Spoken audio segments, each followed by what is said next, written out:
Hello, everybody, and welcome back to the K&B Music Den. I am your friend, Keith, and sir, you are? As always, I'm Brad. There he is. Happy Brad. Happy Brad, steady, reliable Brad. Yes. So, folks, you saw what this is because you read the title, you're a smart cookie, and you clicked on it. You're probably a Bruce Springsteen fan, as we are. I would say we're both pretty big Boss fans. So here's how I justified shelling out, close to $300 for this new Tracks 2 box set. As I said, hey, you know what? I know Brad and I are big Boss fans, and I know we're going to review these albums. So wouldn't it be nice to have the box set? Wouldn't it be nice to actually have the albums to look at? Wouldn't it be nice to have this beautiful cloth-bound 100-page book? And that's how I justified spending that money. Yeah, I mean, it's all for the advertising. Yes, and he lives, as you folks probably know, in the same development as me. So he knew that he could just let me buy this and he could visit it anytime he wants. So he's a smart guy. Or I could track the UPS guy and snatch it off the back before it got delivered. But that's why I stayed home that day. But anyway, so, this has been hyped up, rightfully so. Arguably one of the greatest singer-songwriters of our generation. We'll talk about that though, because it's interesting. I know people who really just love and almost worship this guy, and then I do know, actually, because I know a lot of musicians. Being one myself, I know a decent amount of people who don't really like Springsteen, and maybe we'll talk about that. I don't really know why, but anyway, obviously we do, like we said. So he announced a while back that hey, we have the first Tracks, which was, actually I'm going to grab that real quick here. That was a fantastic box set as well. Yeah, I should have thought to grab that before we started, but Yeah, no budget. So, this is great. This is 4 discs of unreleased songs, mostly unreleased. Mm-hmm. Beautiful, beautiful book with lyrics. So yeah, this is Tracks. Now I think moving forward, it'll probably be called Tracks 1. I've already heard people calling it Tracks 1 because now 2 exists. But Tracks 2 just came out a few days ago. I was able to get it. It released on Friday. My delivery came on Saturday. Yep. Which was good because it was actually scheduled to come Monday and it came early, so it's good. But as Bruce said, leading up to this, 7 unreleased albums. Now, Tracks that I just showed you, the older one was more of a collection of songs. Yeah. Whereas this one was more touted and seems to be so far, pretty cohesive. Yep. Could have been released as albums. And it's interesting to me. It's kind of like what I call, and those other greats that have done this, like Neil Young has a lot of unreleased, now released stuff. But it's almost like what I like to call having a parallel career. Mm-hmm. And our guy DRA in the same way, right now. But you have the stuff that you release officially, and then you have the vault. Oh, yeah. Okay, and it's always going like this. And then down the road, as these artists get older, a lot of them say, hey, you know what? It's not that these are bad songs. It's not that these are even mediocre songs. It's just they didn't fit on the albums that I was releasing at that time in my career. And I think they deserve to be heard. Yes. And here they are. So now, going into this, did you have any expectations as far as, is this going to sound like a bunch of demos? Or what were you hearing? What were you thinking? No, I expected them to sound, because the way he presented it as albums, I was expecting these to be albums. Now, I did expect they weren't put together as to be albums, but these were the songs, like you said, during periods of time. Yeah. Like, hey, during this era, like the Western Stars era, we had this, which could be an album based on the songs that weren't on the album. Yeah. So I expected it to flow based on each vinyl as if it could be an album. So, yeah. Yes. Fair, that's fair. Now, I think, again, we're going to talk about this first one, LA Garage Sessions 1983 here in a moment. But just generally speaking, as we dive into this, because we're going to do an episode for each album in this box set. But, generally speaking, as I go into something like this, I really think about the fact that someone of Bruce's caliber as a songwriter, when he gave us the albums that he did give us, going through that period, Nebraska, Born in the USA, Tunnel of Love, things like that, you can really tell that he's a craftsman as far as his songwriting, and that he puts time into it, he puts effort into it, he rolls up his sleeves. And so it could be argued that the studio albums proper from those eras, like the ones I just mentioned, weren't just necessarily his next songs, but they were his best songs. Yeah. So, and I think that makes for, an amazing career, which is what he has. So then it begs the question as we listen to these, are these songs not up to the caliber of what ended up on the studio albums? It's a question we're going to kind of ask ourselves as we go through these 7 albums and the different time eras. So let's start with it. This first episode here that you clicked on is LA Garage Sessions 83. So I noticed this seems to be, of all of them, this seems to have the most tracks. Yes, I would agree there. By a good bit. It is. Now, I noticed when I listened to this, and I've listened to this one several times already, there's a lot, I don't want to say a lot, there's a decent amount of these songs that to me sound more like sketches, like demos, like they weren't really finished. Okay. I don't necessarily say that as a critique, necessarily, but is it just me, or did you get that vibe too on this particular album? Yeah, and it makes sense. I mean, I think during that time frame and when this was released, these were probably songs that, like you said, were being built, sketched out, and then other songs were getting ahead of it as far as this looks like it might end up on an album. So these got put on the back burner. Makes sense. Doesn't mean they're not fleshed out to the point where they're pretty decent songs on their own. Yeah. No, I would agree with that. It's very interesting being as familiar as we are with his studio album career as it stands. I'll catch little moments, little glimpses, little lyrics, little melodies here and there throughout these songs that I'm like, oh, I think that ended up being on, I'm on Fire, or, whatever. I'm just, spitballing songs. But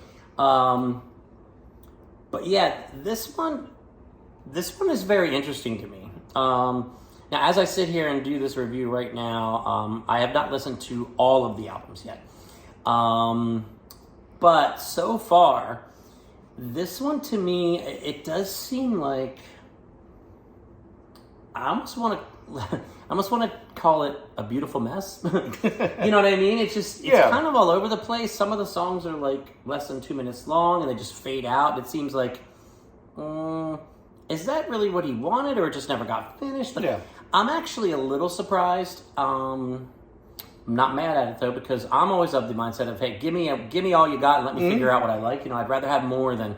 But with this album in particular, I'm surprised that he decided to put some of these on here, just because they seem, like I said, more like kind of, I hate to say half-baked because that has a kind of a negative connotation. But am I making sense, or what were you thinking about that? You are. I think for anybody who hasn't heard this, the way he's saying it, I think is selling a little to the point where you might think these are just demos in a garage. They're not that. These are the songs that I think are on here are fleshed out enough that you could put it on a radio and they would play. Like, not saying these are his best works, or with some of the other box set stuff to come. Yeah, it's more produced, more finished as an idea. But I think everything that's on here is on here for a pretty good reason. Yeah. And just, speaking of the box set and the packaging, it set me back a little bit. But he never disappoints, in my opinion, as far as packaging, content. Well, when you pay that much money. When you're dumb enough to... No. But, LA there with the, looks like a guitar amp knobs there at the top. Lyrics, of course. Such a wordsmith Mr. Boss is. Yeah, he definitely said. So, were there any tracks on here that stood out to you? Because, like I said, some of these, I was like, I could probably maybe even have heard that on, whatever album or an album. But is there any that stuck out to you more than others, or any you want to talk about specifically? Yeah, I knocked out 3 that I really enjoyed off here. Okay. Fugitive Dream was one of my favorite ones.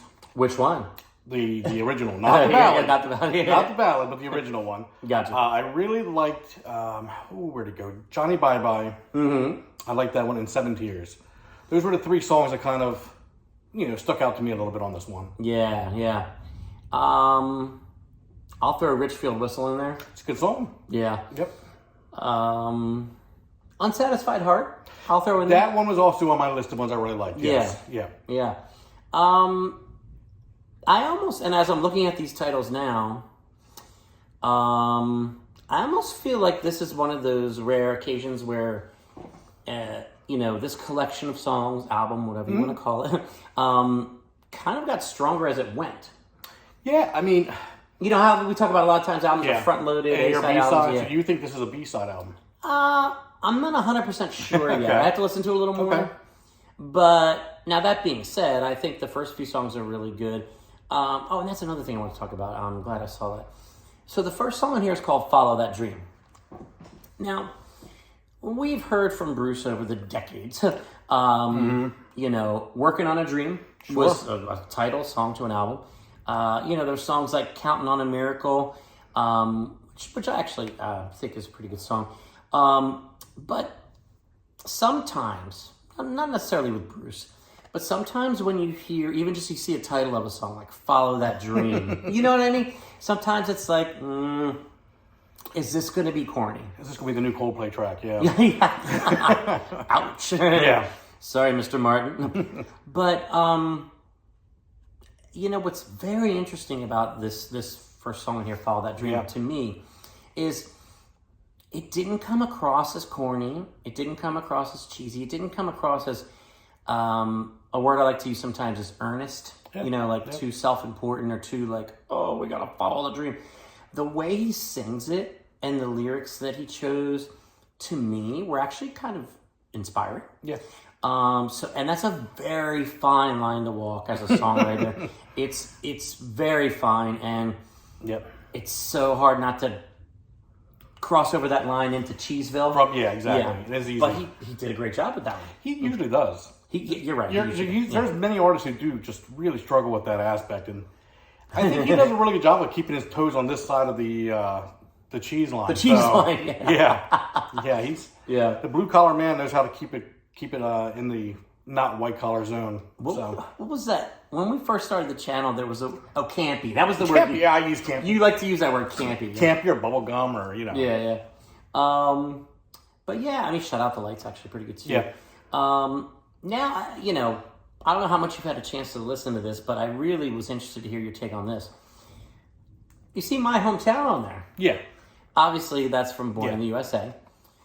Did you notice that he sings it much higher? He does. Yeah, it's a different register in general. Yeah. Yeah. Now, I am really intrigued by this. You probably prefer that, didn't you? Well, I'm undecided because to a certain extent, especially about halfway through the song to the end, it almost sounds like he's really struggling to hit the notes. But, and I recently lost my voice, if you might be able to tell a little bit, so I felt for him. But when I was listening to the verse about, tensions were running high in my high school, lots of fights between the black and white, there was nothing that you could do, blah, blah, blah, blah, blah, troubled times had come to my hometown. He's singing like his voice is about to break, not crack, but give out. Almost sounds a bit strained. But with the lyrics and the melody, I do actually think it works. I think I enjoy that version. I almost preferred it myself. Really preferred. But because as I was driving and listening to it, there was something about it. I'd have to go back and listen to the other one. I didn't do that. Yeah. So I didn't put them next to each other. But for some reason, My Hometown was never one of my favorite Springsteen songs. Okay. But I enjoyed it in this aspect. So I feel like there's probably something here with the way it was done that came across a little bit better for me. I don't know, though. I got to revisit the old one and before I say that with certainty at this point. Yeah. Now, I think, I think he was smart to sing it lower on the Born in the USA album because that album is very earthy and gritty and it has a lot of gravitas, if you will. So I think to put this version on that album probably wouldn't have worked because it'd be like, why can't he sing? Yep. But it's very interesting to me. Take another quick look at these songs, see if there's anything else you want to say. I want to make 100% sure that I've turned this microphone on, by the way. So let me just check on that. Oh, what kind of things he doing now? Our technicians are getting involved here. But no, I think we've pretty much hit on the songs that really stand out. A couple like County Fair I really enjoyed as well. The Klansman I seen coming on, I was wondering if it was an Iron Maiden cover. Yeah. But yeah, no, I mean, that's... Microphone on. Microphone is on, so... I don't know why. I just got freaked out because I'm like, did I turn it off from the last time and not turn it back on? But that's why I leave it on. Exactly. But yeah, I mean, this... I think this one is... as we work through the 7, I think this one, to me, is going to be more of like a hodgepodge kind of thing and less feeling as a cohesive album necessarily. Again, which is not like slamming it. Strong songs on here that I would definitely return to. Yep. No doubt.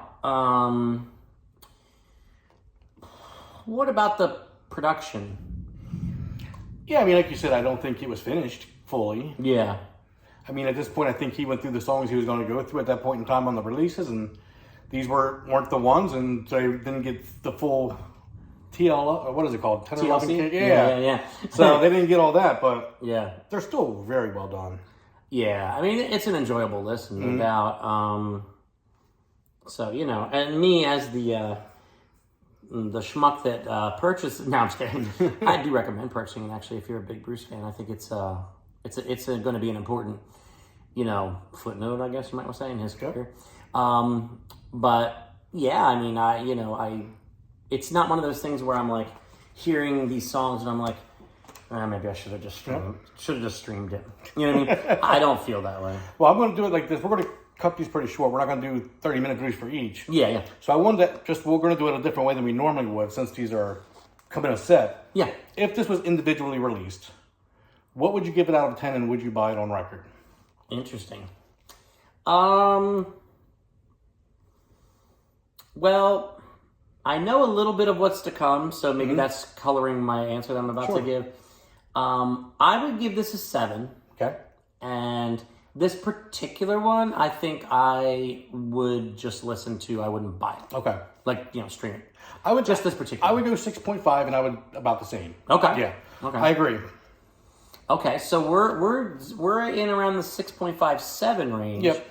So, folks at home, do you think there's more to come? Do you think this is going to go up a notch as we move through these records? Again, because this one seems to be a lot more of a, you know, like I say, hodgepodge. Well, you're going to find out because we're going to keep doing these. So this is installment 1 of this 7-part series.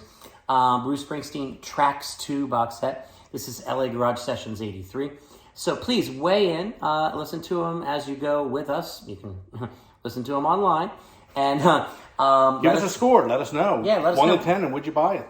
Yeah, exactly. Let us know what you think. And next time you see us, we'll be doing, I guess it's Streets of Philadelphia sessions. Absolutely. In the same shirts, I bet. Yeah. Yeah, we're going to meet in about a week and make sure we have the same exact shirts on. Yep. So, don't ruin the magic. Oh, the magic's gone. Yep. No one can look behind the curtain. So, for as always, Brad, I am your friend Keith. Oh, we're such nerds. This is the K&B Music Den. Please like this video, share it, subscribe to the channel, hit the bell. Yeah, hit the bell for notifications. And we'll see you soon with part 2 of 7. Whole lot of Bruce coming your way. The boss is back. He never went away. No, never does. This is just opening the vault and seeing what's inside. Exciting for Bruce fans like us. Absolutely. And like you. All right, guys, we'll see you soon. Next up, Streets of Philadelphia sessions.